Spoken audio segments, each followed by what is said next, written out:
그래서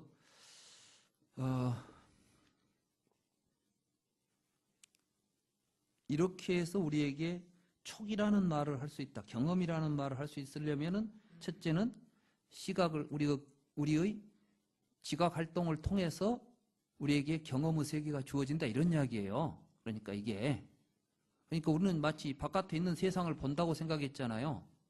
바깥에 있는 세상을 보는 게 아니라 네가 보기 때문에 네가 보는 세상들이 만들어지는 거예요. 그럼 이제 이게 뭐가 되죠? 이 세계는 누가 만들었어요? 그래요. 그러니까 주인공인 거예요. 안에 주인공이 있어서가 아니라 지각 활동을 통해서 세상이 만들어졌으니까 여러분들의 삶을 통해서 세상은 만들어집니다. 지금 여기 같이 앉아 있어도 똑같은 세상 안 살고 있어요. 같은 것처럼 보이죠? 다 달라. 어떤 사람은 살만하다고 어떤 사람은 고통스럽다고 그러잖아요. 똑같은 세상이면 그러야 않지. 사실은 지가 만들어 놓고 고통스럽대. 지가 만들어 놓고 살만하다고 하는 거예요. 전부. 좀 이따 이제 그 이야기를 좀 하긴 하겠어요. 여기서 여기까지 일단 하고, 경험이라는 가명이 있을 때 느낌이라는 가명을 엄명할 수 있다. 이게 사실 여러분들은 뭘 보고 느낌이 오죠. 뭐 보면 기분 좋죠. 뭘 보면 기분 나쁘죠. 그럼 우리는 어떤 생각하냐면 저게 기분 좋은 놈이 저기 있는 거예요. 그럼 내가 좋은 기분을 느끼는 거지. 근데 그래 안 해요. 촉 때문에 또 나오는 거예요. 이게 뭘까요? 한 말씀 한 말씀이 여러분들이 정말 공부를 제대로 한다면 이 한 단계를 이해해 가는데 내가 볼 때는 도움 없이 하면 한 단계 이해해 가는데 한 3년씩은 걸릴 이야기야. 촉에서 왜 느낌이 이런 이야기를 하나 여러분들이 난 아직까지 이 이야기를 제대로 풀어내는 사람을 아직 못 봤어요. 불교학자고 뭐고 간에. 우리 속담에 보면 자라보고 놀란 놈이 소뚜껑 보고 놀란다는 이야기 있죠? 예. 그때 놀라움이 느낌입니다. 이제 깜짝 놀래죠. 아이고 무서워. 느낌이 일어난 거 아니야. 왜 느낌이 일어나냐? 소뚜껑이 무서운 놈이어서? 아니잖아. 근데 왜 내가 소뚜껑 보고 놀랬지? 그 앞에 뭐가 있어요? 자라한테 물린 기억이 있는 거야. 자라한테 물리면서 경험이 자라한테 물렸죠. 자라한테 물리는 순간 식이 하나 벌어져. 저거 무섭구만. 이렇게 이제 그죠? 그러면 이렇게 식이 형성된 상태에서 그렇게 생긴 것을 보면 여러분들은 무섭다, 징그럽다, 보기 싫다 이렇게 거부하는 느낌들이 일어나겠죠. 그러니까 여러분들은 느낌은 사실은 나는 본래 그 싫어하는 사람이 아니에요. 이런 것들은 요즘 이제 생물학적인 의미에서 보면 인간의 지금까지 살아온 삶의 과정 속에서 느꼈던 것들이 유전적으로 형성되고 그것이 우리의 유전자를 통해서 계속해서 전해지죠.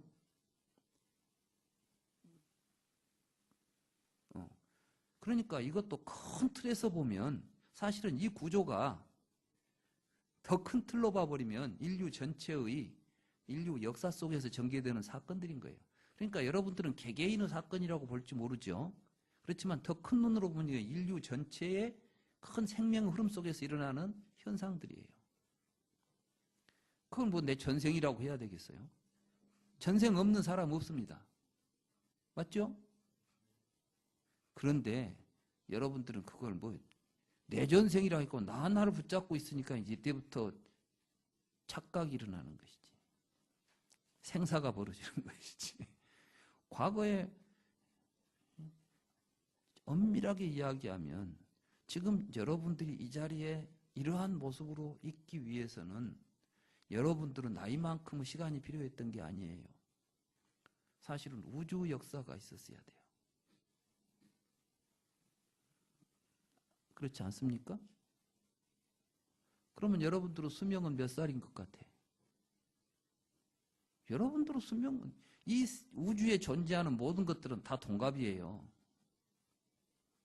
지금 여기에 있는 모든 존재들은 우주 역사와 더불어서 지금 여기에 그 역사의 결과로서 오늘 이 자리에 모든 것이 존재하는 겁니다. 아시겠어요? 그런 사실을 우리가 안다면 무슨 내 전생, 네 전생을 따지겠어요? 어디까지를 갈라놓고 이건 내 것이고 이건 네 것이라고 말하겠습니까? 분별이 일어나면 그 작용이 일어나요. 꿈에서 봤어. 꿈에서 보니까 내가 전생에 큰 신선이었어. 나는 전생을 봤어. 참선하다 보니까 뭔 생각이 버떡 하나 났어. 그것이 내 전생이야. 자기가 믿는 거지. 자기가 믿으면 그 존재라고 보는 거예요. 사실 우리가 말하는 모든 존재는 이렇게 자기가 명색으로 설정하고 규정해서 만들어 놓은 것들에 지나지 않는다는 이야기를 하는 거예요, 지금. 그 선정 속에서 봤든, 혼자 사유 속에서 봤든, 경험 속에서 봤든, 무엇을 봤든 다 똑같죠. 그래서 이때 이제 느낌이라는 관념이 가명이 있을 때 관념이라는 가명을 엄명할 수 있고, 여기에 이제 뭐냐면 이게 굉장히 이제 중요한 부분이에요. 우리는 이 세상의 모든 존재를 이 서양 철학에서는 그렇게 이야기를 했어요. 근데 이제 지금은 서양 철학에서 이제 언어를 그렇게 보는 시각이 이제 변화가 됐지만, 초기 논리학이나 언어를 이해하려고 할 때, 개념을 이해하려고 할 때 순수한 논리적 추론을 통해서 우리는 개념을 얻게 된다고 생각했어요. 그러니까 예를 들자면 여기 컵이라는 개념 있죠?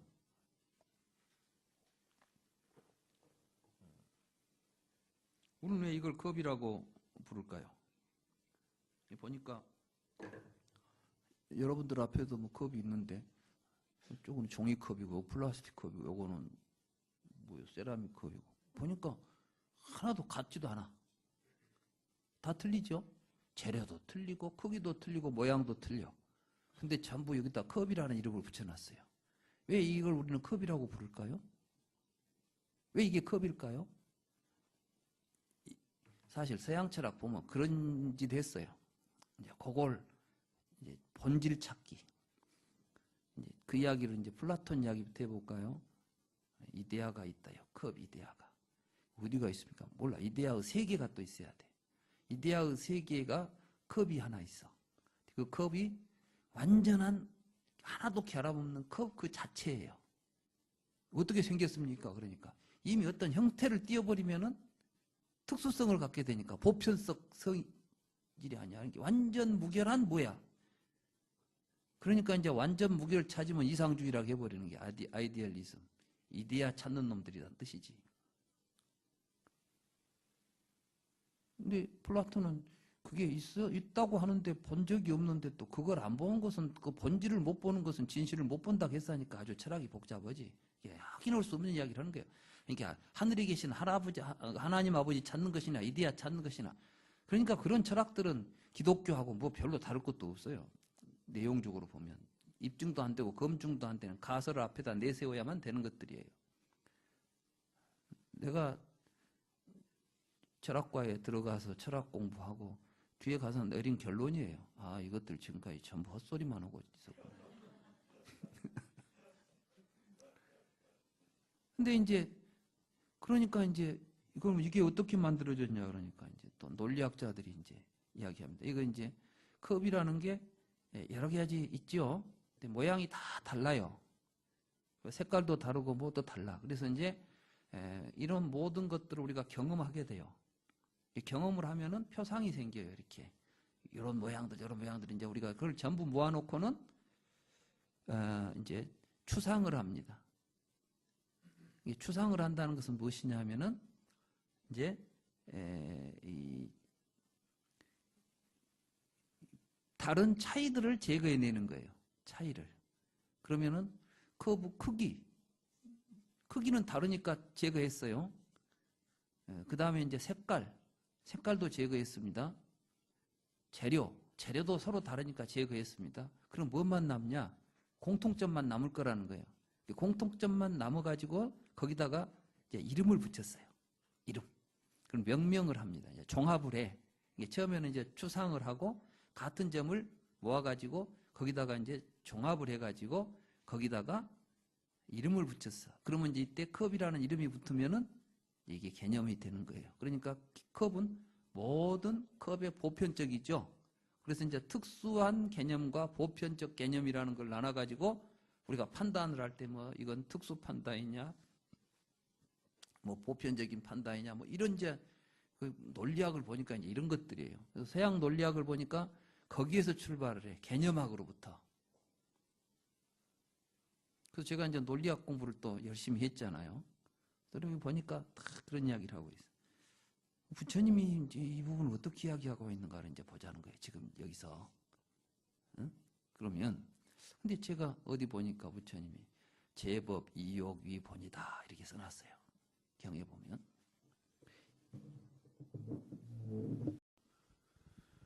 이 법이라는 말도 여러분들이 쉽게 알 수 있는 말이 아니에요. 다른 말하는 말도. 제법, 개공 막 나오죠. 사람들은 이걸 존재하고 같은 말로 써요. 그래서 불교에서는 모든 존재를 제법이라고 한다 이렇게 그냥 간단히 설명해 버리죠. 그럼 간단하지. 근데 부처님이 존재하고 같다면 부처님도 유나 사트라는 말을 썼어야 되는데 왜 다른 말하는 말을 여기다 붙여놨을까요? 이걸 이런 존재들에다가 법이라는 말을 붙이는 건 불교밖에 없어요. 다른 산스크리트어에서 책상이나 의자나 이런 걸 다루마라는 말로 표현하는 법은 불교법이지 다른 데는 없다니까? 그럼 부처님은 왜 다른 사람들이 쓰는 말 안 쓰고 거기다가 다루마라는 말을 붙였을까? 생각해 보셨어요? 그러니까 오늘 생각 없이 지 생각으로만 경을 읽어버린다니까. 부처님은 생각을 좀 해보라고 해놨는데. 그러니까 우리가 어떻게 불교를 공부할 것인가를 고민하지 않을 수가 없는 것입니다. 또 이상해. 요건 알겠어. 응? 눈으로는 색을 본다. 여기는 알겠는데 갑자기 의와 법 이렇게 안입이 설신의 이놓고 색성향 미촉 법 이렇게 오면은 사실 저는 이런 걸 고민했어요. 이제 불교 공부를 할 때 잘 이해가 된 것 같은데 꼭 걸리는 데가 나오더라고. 근데 가만히 생각해 보니까 대저 이걸 뭐라고 할까? 존재? 왜 법이라고 했을까? 이상하지 않아요? 그리고 또 이 법은 여기서 제법 볼 때는 이 법을 이야기하는 게 이제 응? 제법은 여기 근본이 된다 이렇게 이제 또 딱 나와요. 여기 이건 또 무슨 희한한 소리를 이게 이제 근본이란 뜻인데 그러면 이제 여기다가 한번 이 말을 적용시켜 볼까요? 컵이라는 법은 우리가 컵을 쓰려고 하는 욕구가 근본이 돼 있어요. 말하자면 추상의 결과가 아니야. 우리는 지금 막 똑같은 걸 해갖고 그러니까 이제 서양 철학이 논리학, 서양 논리학이라는 게 소설이라는 거이지. 사실이 아니라 생각을 가지고 그럴듯하게 만들어 놓으니까 사람들이 전부 속아 넘어간 거야. 그러니까 이제 논리적인 이야기는 진실이라고 믿게 되어버린 거예요. 모든 사물에는 공통점이 있고 차이점이 있는데 차이점을 전부 제거하고 나면 공통점이 남을 것이고 공통점에다가 개념을 부여했기 때문에 보편성이 있으니까 보편 개념이고 보편 타당한 판단을 하는 건 진리다. 이런 논리들이 척척척척 만들어져 가지고 합리주의가 만들어져요. 그리고 이제 합리주의에 의해서 지금 우리 세계가 지배당하고 있어요. 서구의 합리주의에 의해서 지금 우리가 살고 있는 20세기, 21세기는 지금 합리주의의 지배를 받고 있죠. 그러니까 이제 합리적인 사고를 한다고 하고 학교에서 이 사고를 열심히 가르쳐 놨어. 그랬더니 전부 지조울 합리주의가 돼. 그래가지고 배운 만큼 합리성을 잘 주장하면서 지가 합리야. 제중심 합리가 만들어져. 그럴 수밖에 없어 사실은. 이게 싸움의 구조예요. 부처님 지금 그 이야기하는 거예요. 그러니까 싸운다는 거예요.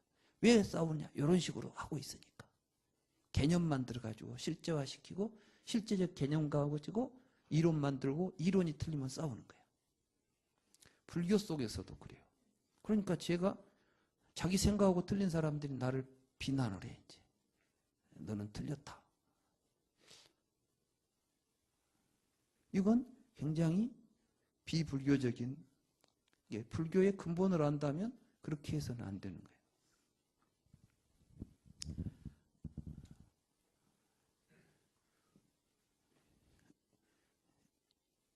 이 이야기를 제가 경에서 확인하고 굉장히 큰 깨달음을 얻었어요. 이제 이 눈을 가지고 세상을 보기 시작했어요. 내가 이 말씀을 가지고. 정말 그럴까? 모든 것이? 놀랍게도. 여기에서 벗어나 있는 우리들의 인식상에 존재하는 것들이 여기를 벗어나는 건 단 하나도 없었어요.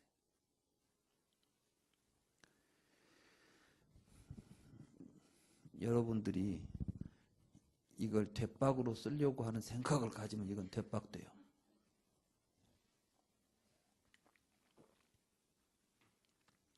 이거 책상, 이거 여기다가 식탁으로 쓰려고 마음먹으면 식탁 돼요. 맞죠?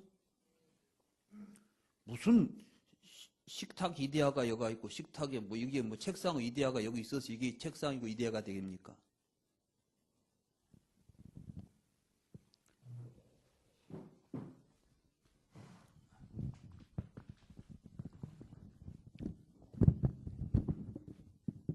부처님은 사실을 이야기하신 분이에요. 어떠한 이론을 만들어내신 분이 아니라 그렇기 때문에 우리는 불교를 통해서 사실이 무엇인가를 확인하는 작업을 해야 되지 그걸 이론을 하나씩 자기가 자기 이론으로 채용해가지고 그걸 가지고 뭐 어디 남들한테 자기가 뭘 안다는 이야기 할 수 있는 내용이 아닙니다. 그러니까 이제 부처님께서는 뭘 얻었다고 하지 말라는 거야. 왜? 새로운 거 하나도 없다니까. 지금 우리 눈앞에 벌어지는 이것을 바로 보자는 이야기에는 아무것도 없어요. 그런데 뭘 너도 보고 나도 본 이야기 속에서 뭘 새로 얻을 것이 있겠어요. 이게 불가 무소득이에요. 무소득. 그러니까 불교해가지고 뭐 내가 얻었다 뭐 다른 걸 봤다 하는 순간 그건 이미 다 그래서 이제 그때 나오는 말이 개구즉착이다. 입을 벌리는 순간 다 틀린 거야. 지금 부처님은 입 벌려서 나온 소리를 입을 막아놨더니 또 입을 벌리려고 한다 이거지. 이제. 말로써 규정하는 이런 것들에 대한 허구성을 딱 지적해서 있는 사실을 보고 살라 하니까 또 거기서 이 말만 들어서 이론 만들면 그때 나오는 건 뭐예요? 싸움밖에 없어요. 그래서 여기에서 이제 관념이 만들어져요. 관념. 그러면 이제 이 관념을 가지고 뭘 하냐? 개념화를 하죠. 개념화. 이 책상, 의자 뭐 이렇게 여러 가지 개념화를 하면 이걸 논리적으로 사유해. 그러니까 우리가 이제 논리적 사유는 전부가 다 언어를 가지고 사유해요. 개념을 가지고 사유하죠. 이 과정을 제가 읽으면서 부처님 당시에 부처님 제자들이 불교를 이렇게 이해하면서 공부를 했구나. 근데 실제로 지금 우리는 이러한 이해를 하면서 공부를 하고 있는가를 이제 살펴보게 되는 거죠. 그렇잖아요? 지금 부처님 말씀에 대해서 이해가 안 되는 부분을 묻고 그 대답해 주는 사람은 나는 이 말씀을 이런 식으로 사유를 하면서 지금 이해하고 있습니다라고 대답해 주잖아요. 그 다음에 이제 나오는 이야기가 뭐냐.